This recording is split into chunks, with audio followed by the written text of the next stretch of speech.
Good morning, everybody. We are getting ready for session 2 of our series of how the campus works. And today, Donna will be talking to us about the operations of the campus. As you know, Donna is Chief Operating Officer, and so that means she knows all about operations, I'm sure. Anyhow, I also sent the slides from last week to everybody. I trust you got them. I noticed a lot of people taking pictures of the slides last week, and I thought it might be a little bit easier to send you all a PDF file so that you had them, and a lot easier to handle than your cell phone. Anyhow, so without further ado, I will introduce the one and only Donna Taylor. Thank you.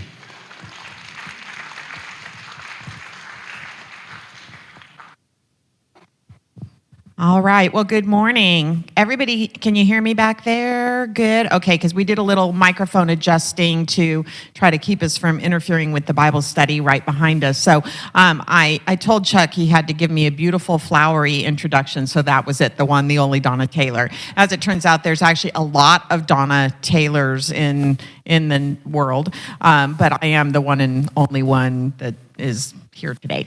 Okay, and so when we started talking about this lifelong learning class, I kind of joked with Chuck and said, sure, we can tell you how a campus operates in 6 easy sessions. For $19.99, you too can come and learn all about how to operate a retirement community. Okay, I don't know, actually it's probably not $19.99, it's probably some other price. But we've had some fun talking about it, we've had fun putting it together, and so I think I've got a couple of just introductory slides. Just a reminder what is coming. You last week heard from Michelle just about the kind of a campus overview, our history, governance, and how we are put together. This week you've got me, and you can kind of see the lineup. I actually, we're tweaking as we go a little bit to make sure that we get lots of really good content-rich information to share with you, but this is what our goal is to allow you to have this very broad overview of the work that we do, but also to take a little bit of time to deep dive into the information. So, all right, we'll go past that. All right, so the first question, I get asked this question a lot because people don't necessarily know what in the world is a chief operating officer. So when we're talking about operations, what are we talking about? Generally speaking, that is the daily, hate to say it, operations of the campus, the daily administration, the day-to-day activity that happens here on the campus. You might be wondering, so what does our COO do? And again, a fairly generic statement here, but the first thing I would say is that my job is to carry as much of the load of the daily burden of operations as part of our chief team. So that's my job. So I report to our CEO, Michelle, on daily activity, things that are happening around the campus, as well as looking forward with her and with the rest of the leadership team to say, what are our future plans? What are we looking for out there? What vision are we moving toward? Because it would be a mistake if we just kind of lived in this space right here of what's happening today. We also have to have an eye kind of out there on the future and what the implications of the decisions we make today, what are those into the future? I also provide leadership to the leaders of the departments that report to me. I'll show that to you in just a second. And then I interface with the departments that do not report to me. And to succinctly put that, that's accounting and finance departments. Those report to Alan. It's the culture departments, so that would be things like success matters and life enrichment. Those report to David. And foundation matters. That reports to Michelle. The other departments basically are mine. I do a lot of problem solving. I don't think this comes as any shock to you, but when you're sort of managing, I tell people it's a little bit like managing a cruise ship that's stationary, but the people stay. They like our itinerary enough that they just hang around on our cruise ship all the time. And so there's a lot of problem solving that goes in the work that I do, and then crisis management, because things do happen here, and some of you have walked through some of those things with us, from the small crisis, and it doesn't feel small when it's happening in my world, but an internet and phone outage, even for 10 minutes, kind of sends my team into high alert, all the way to things like floods and major power outages. And all of those fall under my hat of managing that crisis at the point of crisis, and then also the problem solving on the back end to see what are we going to do to hopefully start mitigating a challenge like that. I spend a lot of time in meetings, and more meetings. And the reason for that is because my job is very people-centric. I spend a lot of time coordinating with team members. I spend a lot of time coordinating with you. So I attend committee meetings. I have individual meetings with residents. I have meetings with families. And then, of course, our vendors who are partners here on the campus, I also have meetings with them. So there are days, not too terribly long ago, that I was sitting at home working one day, and many of you know I have an almost 10-year-old who lives with me. She's my granddaughter, but she lives with me full time. And she was sitting next to me while I was working one day, and she was reading over my shoulder something I was typing, and she had just watched me get off of a Teams call with somebody, and I was typing something. She said, "I finally figured it out." I said, "What is that?" She said, "What you do all day." I said, "What is that?" She said, "You just tell people what to do." And in my head, I thought, well, it's perhaps a little more complex than that, and I hope is a little more collaborative than that. But the reality is there is some truth to that I spend a lot of time in conversation with others as we set the path for how we're going to handle this, or we're going to go forward with that. All of that happens. Wanted to give you an org chart here just so you can see. I know that is an eye chart up there. It turns out I have a lot of direct reports, and it was really hard to figure out how to put them all on one slide. And so, Chuck, I broke the font rule here, but when you get this, you'll be able to see it in more detail. But I'll run it for you. Obviously, I report to Michelle. She told you that last week. And then my team is made up of Jim, who oversees plant operations and facilities, Patty, who is housekeeping and environmental services, Joe, dining services, Cheryl, human resources, Scott, sales and marketing, Nina, health services, Gabi, resident services, and generically I put IT synergy because they manage our information technology. But you might might not know that the principal, the general manager of IT synergy, sort of directly reports to me and functions as our director of IT. So that is my direct reporting team right there. And of course, they all have reporting people underneath them. All right. I think this is an important thing to note, that the campus takes all of us to do what we are called to do, which is our mission. And this is a fundamental difference between being a for-profit organization or a not-for-profit organization like we are. Our goal at the end of the day, how we ask ourselves, have we achieved success, is did we fulfill our mission? If we were for-profit, there are some really phenomenal for-profit retirement communities out there, we'll stay in that world, that do really, really great work. But they also have to put in that big ball in the middle. They have to achieve a profit margin that returns money back to their stakeholders. We are different in that our money, we still have to make a profit, but it's not a profit that goes to stockholders. It goes back into the campus. And so that is a fundamental difference. But mission fulfillment is what our goal is, and it does take residents and families, because it is important that you engage with us, with your family members engaging with us. It's probably one of my favorite things that when I came to the campus that was different than where I had come from. The structure that we have of resident council and very active communities was new to me when I came.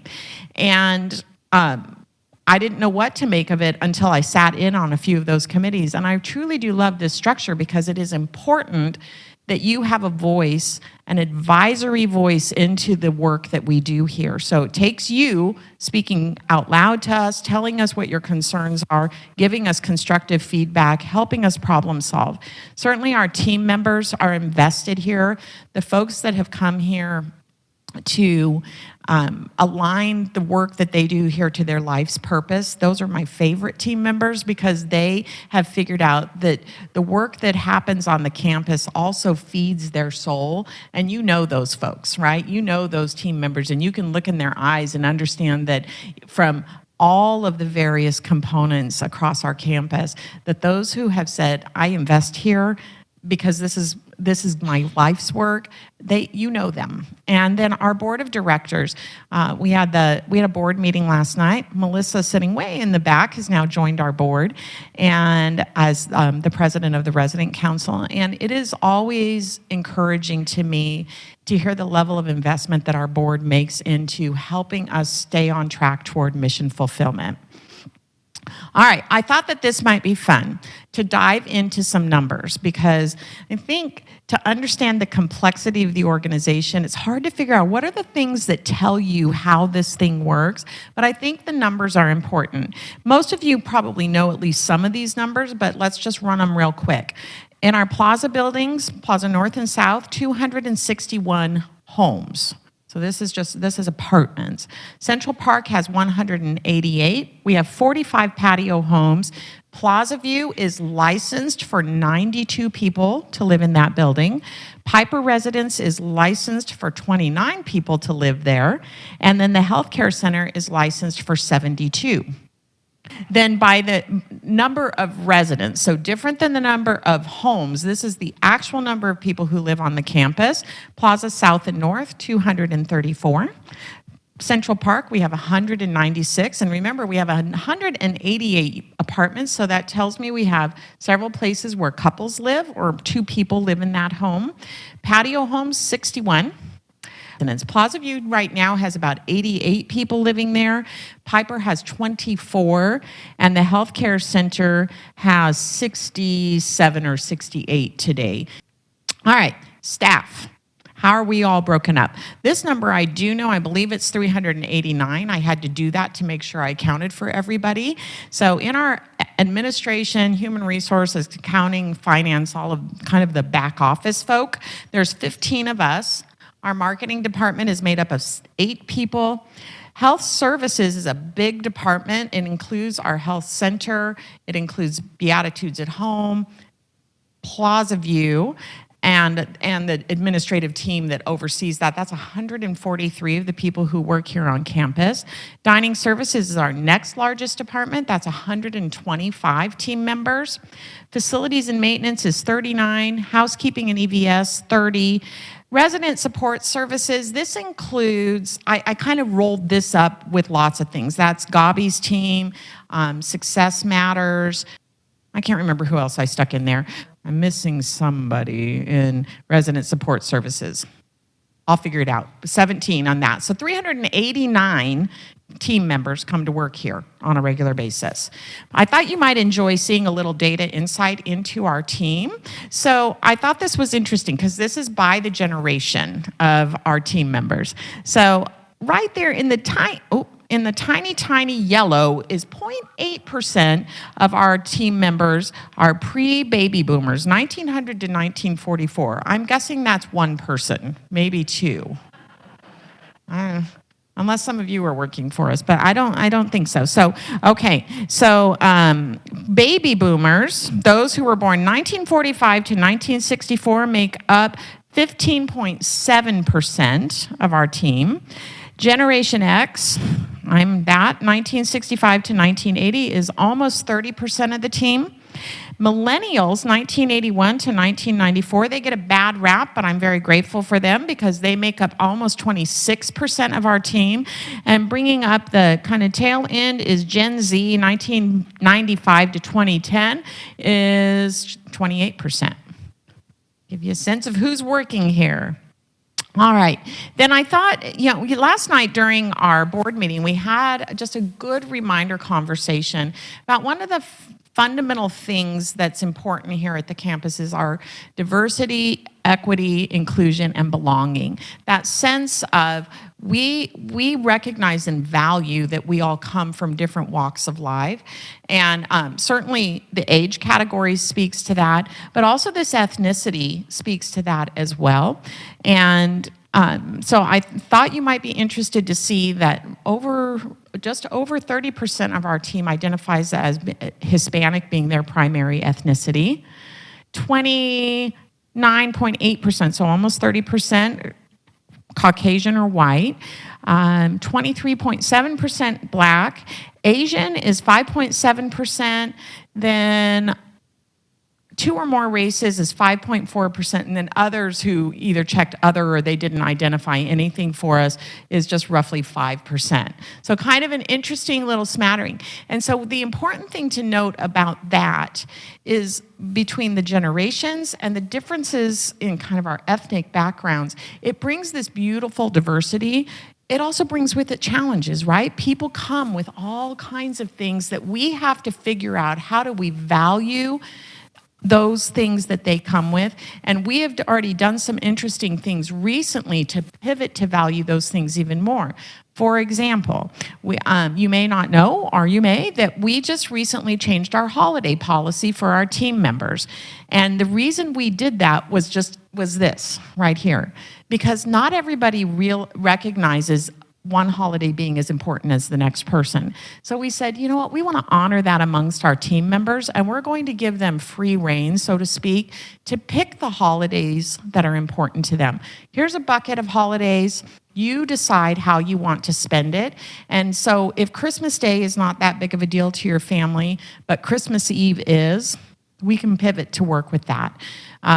We recognize that sometimes your child's birthday or Mother's Day or Father's Day, those kinds of things may be very important to people, and we wanted to allow our policy to recognize that. So that's why this information is important to us, because it allows us to pivot our policies and our practices to support our team members.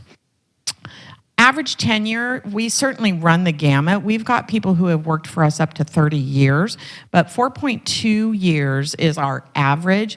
The reason that looks low when you consider that we've got lots of people on our team that have been here 10 and 15 and 20 and more years is because they represent a relatively small pocket of people, and we have a much greater number of people who have been here in those lower, 1 year, 2 years, 4 years, and they just pull that average down. Some of that is a product of the fact that you saw that a good portion of our population that works here are younger.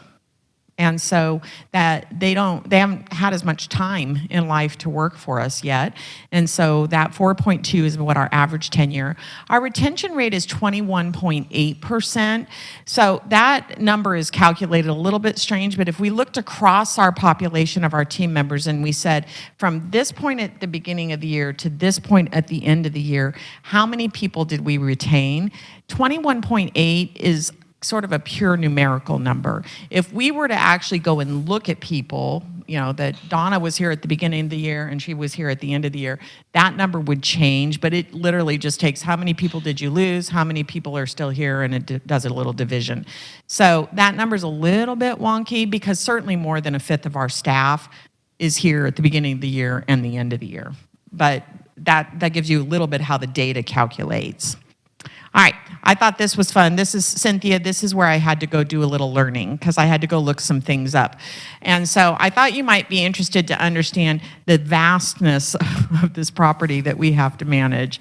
The campus is nearly 28 acres. For those of you who are precise, I did look this up on the Maricopa County property assessor, to tell me exactly. It's 27.68 acres.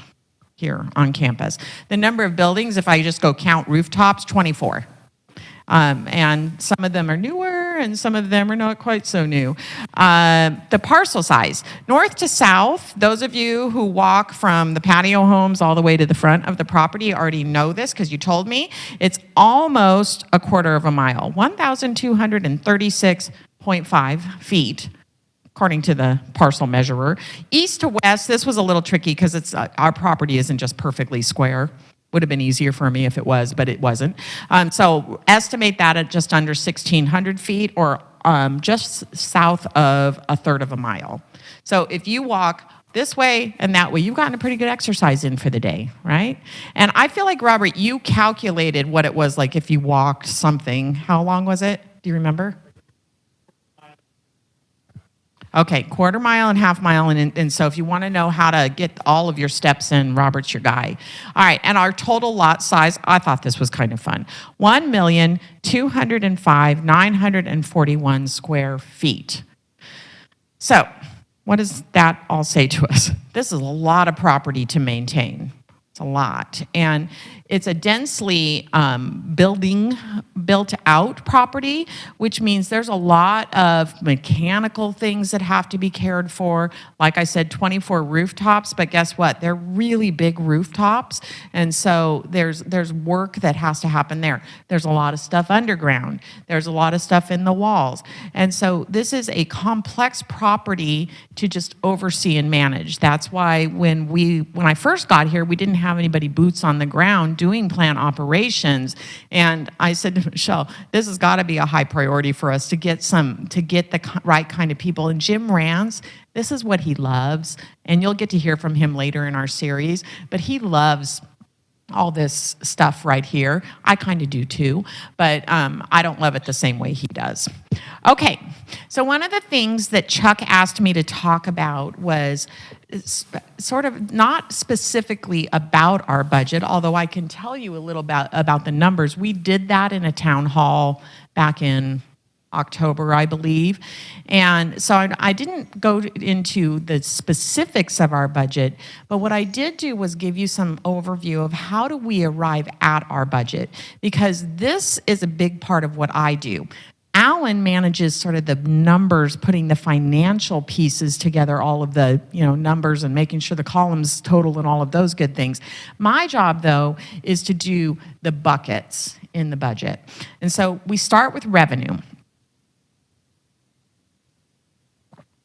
And revenue is made up of just a basic calculation of how many people do we think are going to live here times the rate that they are going to pay. So when we are looking at the revenue piece, we first start with looking at what our average attrition is. And the reason the average attrition is important, doesn't take a big degree to figure that out. The number of people moving out has to be covered with our sales. So if a person moves out, we have to move a new person in. Much easier for us just for everybody to stay. So just tuck that in your pocket, just saying. But when somebody moves out, we have to know that. So that's one of the factors that we look at. Then we look and we say, what are the average sales or admissions that we anticipate happening this year? And then typically what happens is we say, okay, we have this end goal that we want to get to of the number of people we want living in that particular living unit. So let's say the Plaza buildings, Plaza North and South. We want to get to that number. We understand the attrition. We understand, and then we understand how many move-ins we have averaged. And then we ask, how much more could we do? And so we put all of those pieces together, and then we multiply that times the rate. And that's your monthly service fee, rent that you pay. And that gives us our revenue number. There's some other stuff that goes into revenue, certainly, but this is the biggest driver for us. Expenses, the other big bucket that falls into my area of responsibility, is to project our spending for the year. So we oftentimes base what we're doing on prior year's spending, and because that's a really good indicator. Past behavior does tend to inform future spending habits. And so we look at that. But then we also look and we say, what are we going to be doing in this upcoming year that we need to plan for? And as best we can, we look out across that landscape and we ask ourselves, are there new programs we're implementing? Is there new equipment that we need to buy? Is there a staff change we're going to be making? And we have to look out across that vast landscape using a little bit of crystal ball, but hopefully using a whole lot of math and expectations to set a number for future spending. Then our labor projections, This is the big number. You're going to see in a minute that it makes up the majority of our budget. How many staff people times the wages, and what's the cost of benefits. And one of the things that is really challenging in this is because this is such a moving target out there. You've heard us talk about it in the past, that wage pressure is real. And as things pivot around us, we'll move our wages up a little bit, and then our competitors do the same. And then it's sort of a bit of a chess game of moving the dollars around to try to make sure we have the right staff here on campus and that they like it and that they are being well provided for. Those things are important because that's what drives that retention rate up. All right. Then one of the things that's important for us to know is what our payer mix is. How do we get our money? Where does it come from? Independent living, that's a pretty easy one. That is 100% private pay. So most of you, I'm looking across the room, most of you live in our independent living. So this is coming from you, 100%. Our assisted living is 68% private pay. Again, somebody's writing the check now. Included in private pay is long-term care insurance. So if you get reimbursed by your long-term care insurance, we consider that private pay because you're writing the check to us. And then 42% is Altex, Arizona Long-Term Care System, Medicaid. So in our assisted living, 42% of that is Altex. Early memory support, 88% private pay with 22% Altex. Long-term care and skilled nursing, this one breaks down a little bit differently. If we're talking about long-term care, that's split 32% is private pay, 55% is Altex, and then I did it all in total, everything in the care center, and then 13% is Medicare and Medicare Advantage. So the first two categories are considered long-term care. Those are folks that call the healthcare center home. That's where they live day in and day out. The last category, Medicare and Medicare Advantage, those are our short-term stays, and that's 13% of our overall revenue in the skilled building. And then Beatitudes at Home is 100% private pay. And you, again, same thing, you may have long-term care or there may be VA benefits that come in and reimburse for those things, but as far as the campus is concerned, that's a private pay bucket for Beatitudes at Home.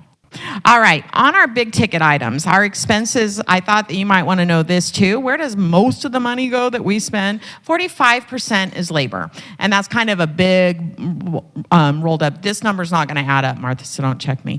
Okay, labor is 45%. Facilities and housekeeping, big number, a big percentage, 14%. And the reason it's important for you to know some of this, we have a big budget, about 36 million. And so it's a big number. And so of that, 45% is labor, 14% goes to facilities and our environmental services. Interest expense, because we do have some bonds, debt that we have financed over the course of the years. And so our interest expense is 12%. Dining services, another big item. If you were to go look at our supplies budget, food sits at the very top of that, but just in general, against the whole budget, dining services is 12% of that budget.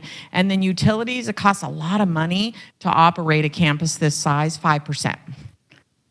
Okay, so one of the questions that was asked of me is, what do we do for capital expenditures? How do you decide what goes into capital? So first, it's important to start with a definition of capital expenditures. That's any item that we purchase that's over $1,000 that has a useful life of 2 or more years. So what we would put into that, a roof, is capital expenditures. Certainly more than $1,000, ideally far more useful life than 2 years, okay? But something that wouldn't go into that, tree trimming, for example. Tree trimming costs a lot of money on this campus. I can't remember. They actually counted the number of trees. Maybe we'll have Jim throw that into his presentation. A lot of trees here. About $60,000 to trim the trees in a year. So it's over $1,000, but does it have a useful life of more than 2 years? No. I would love that if it would, but it doesn't. So we can't put it into capital. And so that's how, from an accounting standpoint, we decide what goes into capital and what doesn't.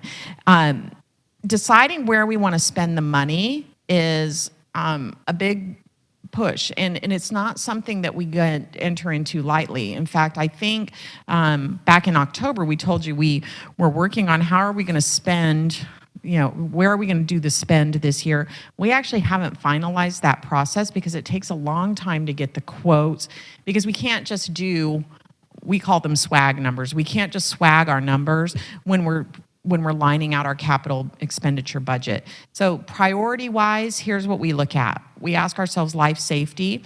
And so you're not actually going to see us wait on things that are life safety matters. And so if there's something that is broken that would represent a problem, a safety issue to our team or to you, more importantly, well, actually, they're probably all important, teams and residents. But things like if an air conditioner is broken, that's life safety.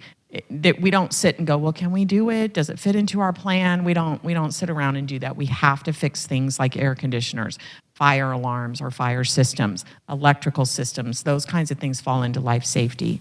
Best impressions. This is the what do you see? When somebody walks into our campus, what do they see? What are things that are for marketing, but also for your enjoyment of the community? That typically is going to fall into best impressions. Certainly resident satisfaction, we take that into account. I attend many of the facilities committee meetings and listen to the things that they say. This is important to us. This is what we want to see happen on the campus, and we put that into the mix because that's what you expect and what you have asked us for. Sales and marketing, these are things that they need for us to do in order to sell apartments. And in many cases, these are apartment turns. And so our team, because our sales team is selling on average 4 rentals and 4 to 5 entrance fees almost every month, somewhere in there, 3 to 5 entrance fees. That's apartments that have to continue to be turned. And so you're probably hearing a lot of hammers in your building because they are busily turning those units. Then asset preservation. This isn't sitting at the bottom of the list because it's the bottom of the list, but this is a category that we look at. And this is things like proactively looking forward to, do we need to replace a roof before it starts leaking? Sometimes the roof starts leaking and then we know that the roof needs to be replaced, but a lot of times we look and we project out, what does this need to be replaced? Asset preservation would include things like a parking lot that needs to be recovered, because the more you don't cover it, the more it erodes and then it becomes more expensive. So that's asset preservation. All right, I'm going to pull all of this together for you as best I can. And so once again, I just would like to say the focus of what we do in operations is to live out our mission.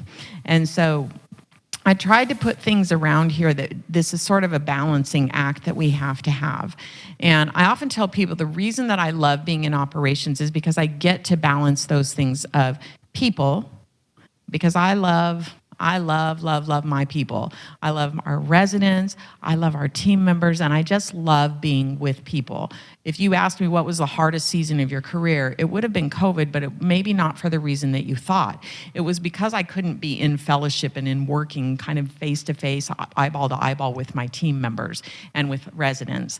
And so that was very hard on my heart. So team member, that strategy that you use, that people are kind of at the center of those things, but then balancing those things that are business strategy with the people. We have to have financial stewardship in order to keep the campus moving forward. And that is always that balance that I say we have to strike, right? That we have to be sure that we're living out our mission, but we also need to be fiscally responsible. So keeping all of those pieces, business strategies of forward-looking, current day financial stewardship, all to the benefit of living out our mission through our residents and team members. Okay, I asked everybody who's doing a lifelong class to say what makes this aspect, operations of the organization challenging. Here's some things that I will tell you. We have lots of players, lots of voices into the work that we do. There's about, I don't know how many of you are sitting in here today, 75 to 90 of you who are voices into the process. But we also have 389 team members who are also voices into the process. And all of you come with family members who also have voices into the process. And so that's something that makes it challenging, I love it. Welcome the challenge. It's challenging. Varied expectations, that kind of goes to that same point. Sometimes there's competing interests here. And we just have to acknowledge it, that it becomes a little bit challenging sometimes when there's an ask that the residents want, but it's going to create something different for our team members. And is that something that we can balance? And how does that all play out? And then balancing our mission and margin. This is a little bit of what I was saying, is that we absolutely keep our eye focused on the ball of mission, but we also have to have fiscal responsibility in order to make sure that our mission is being lived out today and 40 years from now. And so that balance is challenging. Where do I see that we have some great opportunities? It's taken a good year or year and a half, well, probably a year since my starting here, to feel like we really are gelling and getting the right people on the team. Are you familiar with that term, the right people on the bus? Okay, it comes from that book, Good to Great. And basically what the premise is if you don't have the right people on your bus, it becomes very hard to keep the bus moving forward. If you have the people who are kind of standing at the back of the bus, holding it back and saying, we can't move forward, or you've got people who are standing in front of the bus saying, stop, we can't keep going this way, that becomes very challenging for Michelle to lead our leadership team to move the bus forward. So just having the right people on the bus is phenomenal, and it just represents for me a great opportunity. Creating effective efficiencies. If you've listened to me talk one time about any changes that we're making, we always ask the question, I always kind of do the two sides of the coin, that we need to be effective, but it's not okay to only have an effective process. It also has to be efficient. And I mean, from a labor standpoint, from a cost standpoint, because you can have those two things separate, but if they don't live in the same space, it creates challenges. This is where I like to, if you said, Donna, where do you just kind of spend your time noodling over things? When I get time to noodle, this is it. How can I create efficiencies that are effective and vice versa? I think it's important to note that we are really focused on automating our processes, using technology to drive us forward better. We have so much technology available to us. Some of it's kind of scary if you've spent any time at all camping around artificial intelligence. If you choose to let it be scary, it could be a scary thing. But it's amazing to see already what senior living providers are doing to utilize things of that technology to create those effective efficiencies. We're going to talk more about that in the days to come, but I see that as a beautiful and good opportunity for us. And finally, just smart partnerships to help us fulfill our mission and advance. I would say that something like having partnered with CoreWorks to come in and provide the supports mechanism for our plant operations and housekeeping, while it was not the easiest first step for us, once we got through it and we were sitting on the other side of it, it's beautiful to see that it's doing what we wanted it to do. Are we perfect? No. But is that one of the good examples of how we chose a strategic partnership to help move the ball forward? And I think with that, I'm going to turn it over to my moderator for questions and answers. Well, thank you very much, Donna.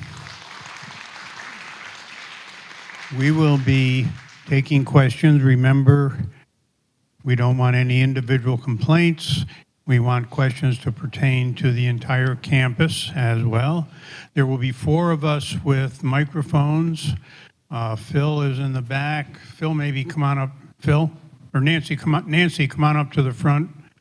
Phil is in the back, Vern is in the back, and I'll be up here.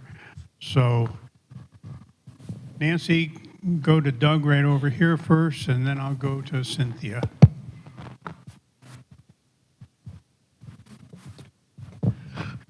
I'm intrigued by your comment about automation. I met with a resident yesterday who's been here for 3 or 4 years, and I asked her if she had used Touchdown. She said, no, I don't do any of that. I tried to send her an email. She has a computer, but she never looks at her email. How do we create the atmosphere for those who are concerned or afraid or simply not interested in moving into the technology? I'm going to rephrase Doug's question just to make sure you heard, but he was referencing Touchtown and asking how do we encourage residents who perhaps are not as accustomed or not as comfortable with technology to utilize the technology that we have at hand. Is that a fair summation of that? I wish I knew the answer exactly, Doug, but I will tell you, I was actually looking at this. I don't remember. I'm going to be honest and say I don't remember exactly what day it was a few days ago. And our internet and phones had gone down on campus. And there's a lot of explanation for that. Bottom line is we've got a service provider who has something broken somewhere in their system. But the reality for me is that as soon as those phones go down and the internet goes down, I don't have a means, except for Touchtown, and I'll talk about that in just a second. I don't have a means to push out to you, hey, we know about this, and here's what you need to do. But if everybody had Touchtown on their cell phones who had a cell phone, and we can push out a message that says, we know about it, here's what you do, it just changes the conversation. It changes how we can interact with residents and how residents can interact back to staff. And so I spent some time musing on that this weekend. And one of the things I'm going to go back to the resident services team is to say, let's at least go through and identify everybody who owns a cell phone and then match that up with who does or does not have Touchtown is probably what we're specifically talking about here. And then I was going to work with Robert and the rest of the communications team to say, how can we close that gap? I like data to tell me what we don't know, but when I look at the list, I'm just confident that we don't have it. The other part of it was I noticed there were 3 family members on our Touchtown when I was trying to push out a message. And what I know is if I could push a message out to our family members, then when they call trying to get a hold of mom or dad and they get, the crickets on the other end of the line, if they just had that said, our phones are down, if you need to reach somebody, call this, I just see it being a real game changer. And that's like the low-hanging fruit, right? We've already got the technology. We just need people to utilize it. So I would say if you're sitting in this room and you've got a cell phone and you do not have Touchtown on your cell phone, let me encourage you to take a chance on that. When is the thing? Go talk to Robert, all right, here in the yellow shirt. And don't we have regular Touchtown Ambassador Days? Yes, Touchtown ambassadors are in the bistro every Thursday at 2 o'clock. And if you have any kind of smartphone, anything that gets to the internet, we can get Touchtown on your phone and show you just basically how to use it. It is really easy.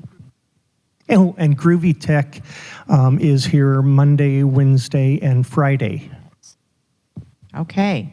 All right. So there's your charge on that, is to take, if you don't have Touchtown, I would encourage you and ask you to go and get that on your phone because it is our primary communication tool when we can't use things like the Channel 1-1. Okay. How fully staffed are your teams? I don't have an exact number, Cynthia, but we run probably anywhere. Dining services tends to have a fair gap, although we are within, I believe, Joe poked his head in a little bit ago, but I don't think he's back here anymore. We're within being fully staffed of our cooks with 2. So we're just 2 short there. Servers were virtually fully staffed. Dishwashers, oddly enough, we have not been able to get fully staffed on. I don't know why that is, but I do know it's a hard job, by the way. It's really hot standing over those dish machines, like in that back room. But we aren't fully staffed there. Health services, we're almost always going to have anywhere from 2 to 5 openings there, and a smattering of others. We run, generally speaking, right around 15 open positions, if that helps you, out of 389. Our staff, if we were fully staffed, we should be just slightly over 400 people. Good question. I was surprised to see the Director of Security didn't report to you. Who does the Director of Security report to? Oh, good question. Director of Security is Don Burgum. He actually reports to Jim Rance. Okay. So security is part of our plant operations, the overall plant operations. So he reports to Jim. Okay. The second question is, when do you expect to have the prioritization completed on the capital improvements that are going to be done to the campus?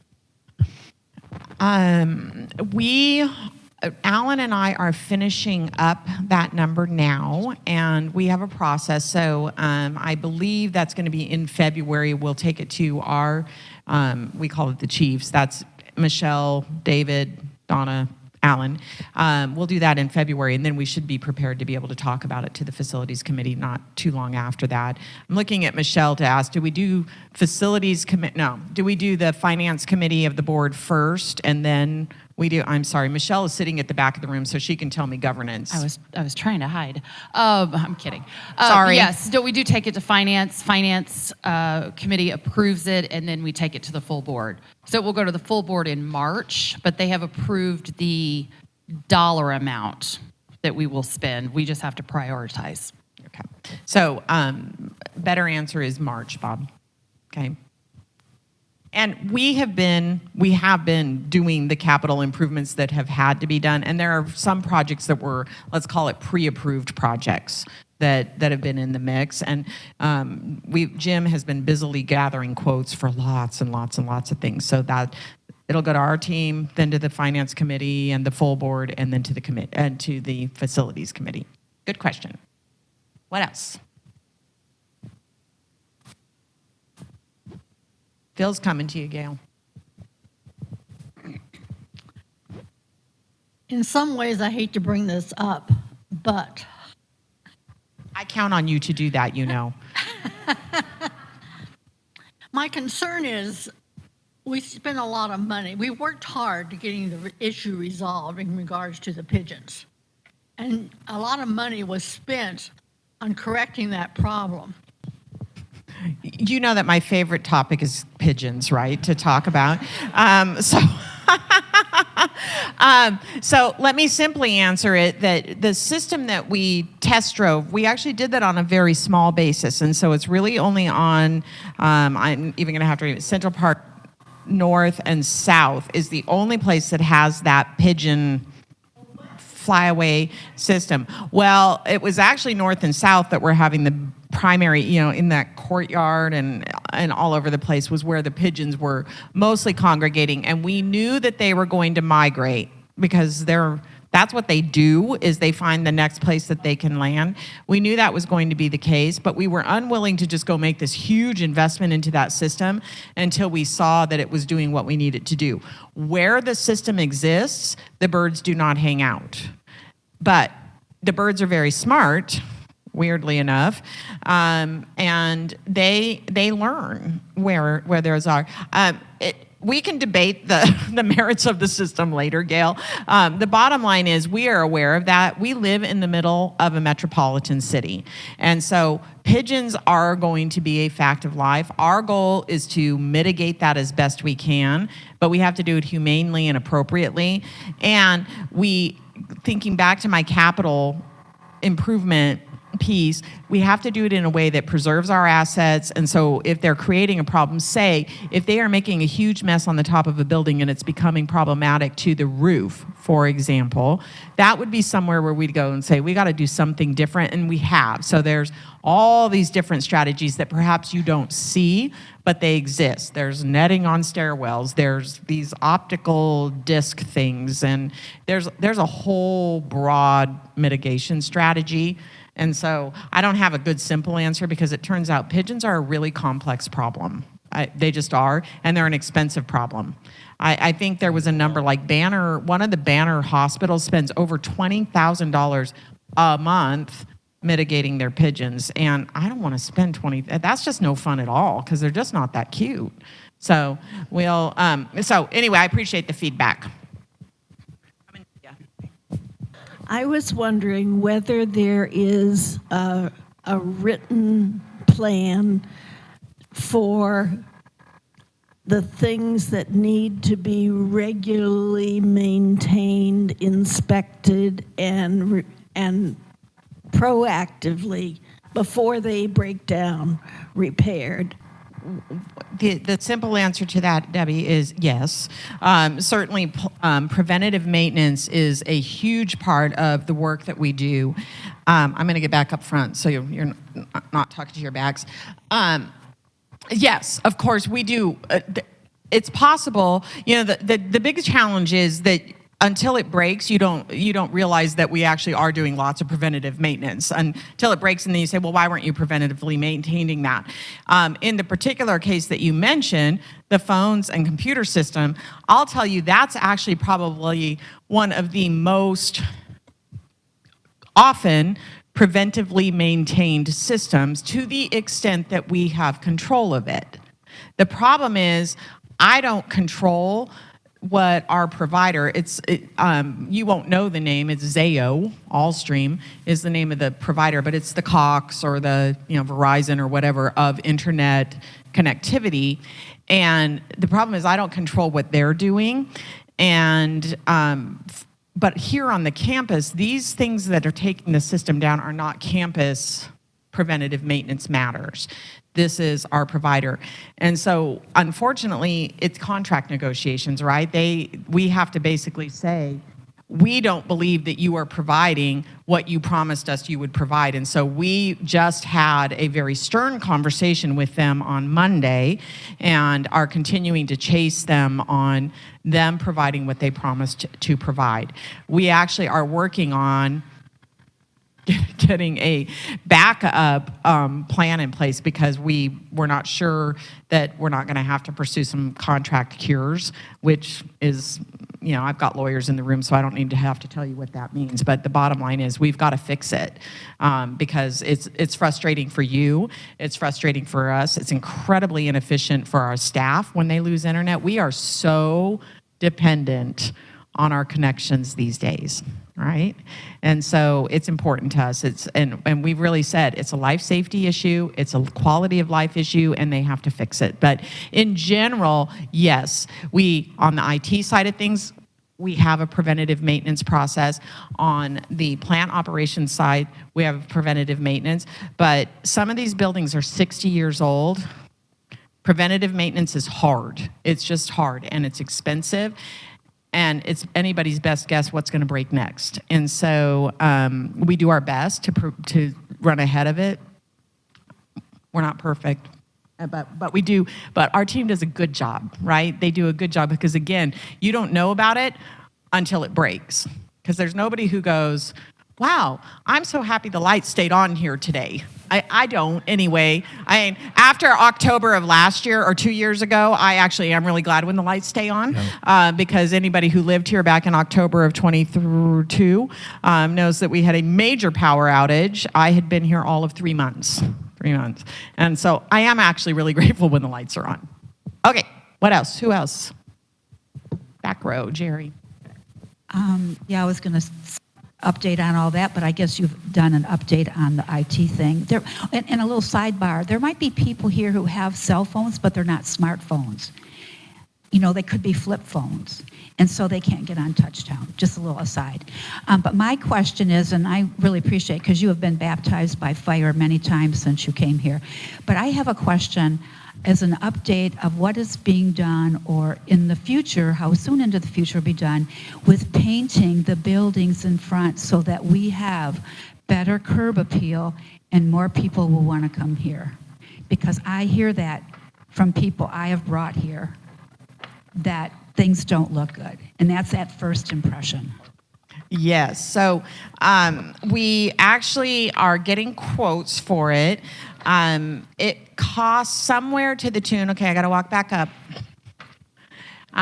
We have a quote for, I think it's roughly, I'm gonna give you a number, $135,000 was the first quote that I got to paint one of the front-facing buildings. And I just have a rule with my team that anything that exceeds $10,000, you got to go get lots more quotes for me. And so we're working on getting two more quotes, and we're looking at, we agree that kind of the front facing needs to be done. We also know there's lots in the interior too, but we've got to scale it to where we can fit it into the budget.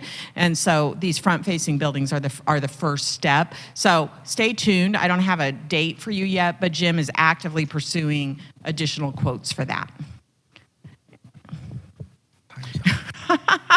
The question up here, Jan asked, are they going to do one color or lots of? Yes, it's not going to only be one color, Jan, but it's not going to be 5. So it will be. It's going to be a fewer colors. We have one more minute, and so is there anybody with one last burning question?